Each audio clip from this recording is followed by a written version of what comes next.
नमस्ते बच्चों। आज हम पाठ 3 मान न मान मैं तेरा मेहमान इसे पढ़ेंगे। इसे संजीव निगम जी ने लिखा है। ठीक है, तो पाठ इस प्रकार है। इतिहास गवाह है कि सिकंदर महान से लेकर मुझ तक हर महान आदमी के शौक भी महान हो ही होते हैं। हम महान लोगों को दूध की बोतल पीने के दिनों से ही कुछ ऐसी आदत पड़ जाती है कि कोई भी काम सामान्य ढंग से कर ही नहीं सकते। आखिर पूरी दुनिया की निगाहें जो हम पर लगी होती है। कोई शौक भी पालते हैं तो ऐसा कि लोग कहें शौक हो तो ऐसा वरना ना हो। अब महान सिकंदर जैसों को तो खामखा के लड़ाई झगड़े से ही फुर्सत नहीं थी, जो अपने शौकों को भली भांति पाल पोस सकते। उसके उल्टे मुझ बंदे के पास अपने शौक को हरा हरा चारा खिलाकर पालने का टाइम ही टाइम है, और इसलिए हमने अपने शौक का जी भरकर आनंद लिया। अपना शौक है मेहमान बनने का। जी हाँ, हमारी हिंदुस्तानी सभ्यता की एक बड़ी प्यारी अदा है मेहमान नवाजी। हमारे यहाँ लोग मेहमान को अलौकिक भगवान का लौकिक रूप समझते हैं। इसलिए खुद चाहे महंगाई के इस दौर में बिना शक्कर की चाय पिए, पर मेहमान को मधुमेह का मरीज करने की सीमा तक मीठा खिलाते हैं। तो लेखक कहते हैं कि इतिहास गवाह है कि सिकंदर महान, जिसने भारत पर आक्रमण किया था,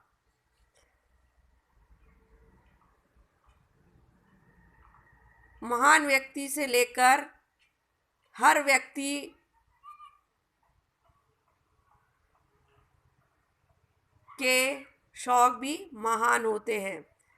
हम भारतीयों में तो ज़्यादातर यह शौक मेहमान बनने का अधिक होता है, लोगों के घर में जाकर रहना।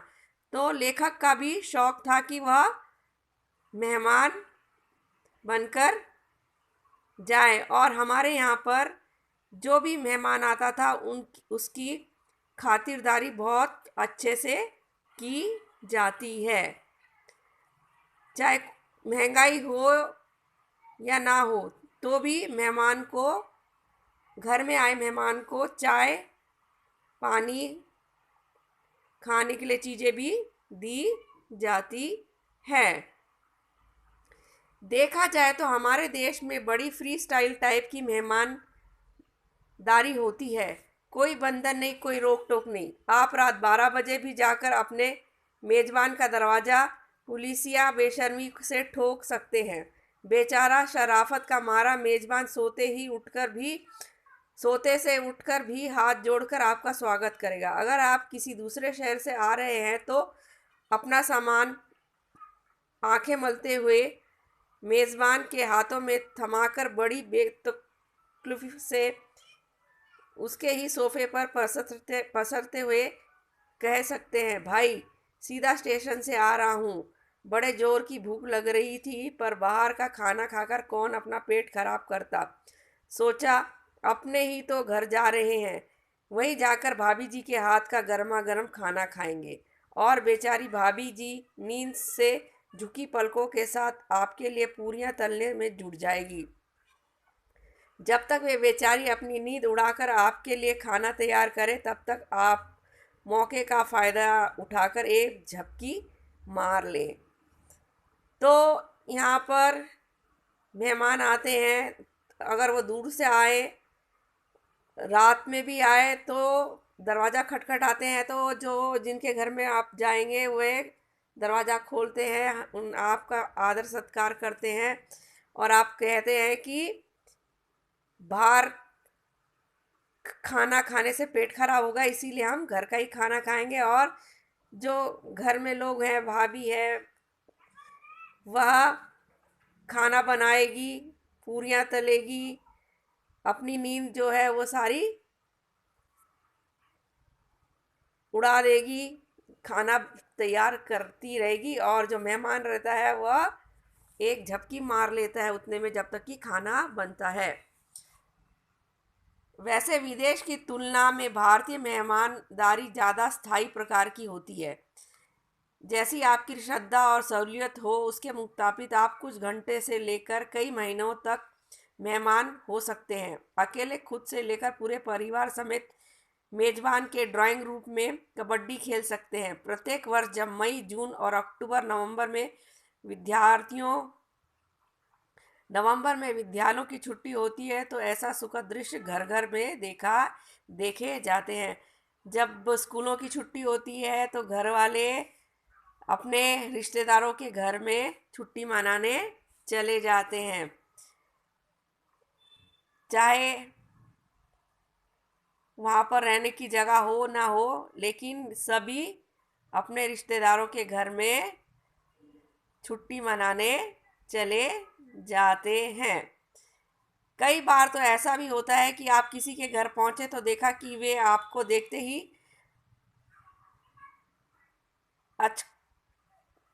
अचकर कहेंगे, अरे आप लोग इस वक्त यहाँ कैसे? आप बड़ी गर्मजोशी से उनके ठंडे पड़ते हाथ को थामकर करेंगे, भाई मुन्नी को आपकी बड़ी याद आ रही थी, कहने लगी अब की छुट्टियाँ चाचा के यहाँ बिताएंगे, तो बस आना ही पड़ गया। आप लोग कहीं बाहर जा रहे थे क्या? सभ्यता के मारे आपके मेजबान आप अपनी और बच्चों की लाल लाल आंखों से बसते हुए होठों पर हंसी का हल्का सा चतुर्भुज बनाते हुए कहेंगे, नहीं नहीं, बाहर नहीं जा रहे थे। और इसके बाद वे अपने दिल का दर्द अपने दिल में समेटे हुए अपने सामान के साथ साथ आपका सामान खोलने में भी मदद करेंगे। चूंकि हीरे की कदर सिर्फ जोहरी ही जानता है, इसलिए हमारी संस्कृति के इस कोहिनूर हीरे को हमारी पारखी नज़र से बहुत साल पहले ही ताड़ लिया था और तभी से हमने ये भीष्म प्रतिज्ञा कर ली थी कि साल के 365 दिनों में से ज़्यादा दिन अपने रिश्तेदारों, दोस्तों व जानकारों के मेहमान बनकर उन्हें कृतार्थ करते रहेंगे। अभी कहते हैं ना, जो हीरा है उसको जौहरी पहचानता है कि वह कितना महंगा है, कैसा है। और वैसे ही लेखक की भी आदत हो गई थी कि वह जिस प्रकार से भीष्म ने प्रतिज्ञा ली थी उसी प्रकार से लेखक ने भी प्रतिज्ञा ली कि वह साल के 365 दिन से दिनों में से ज़्यादा अपने रिश्तेदारों और दोस्तों व जानकारों के मेहमान बनकर रहेंगे।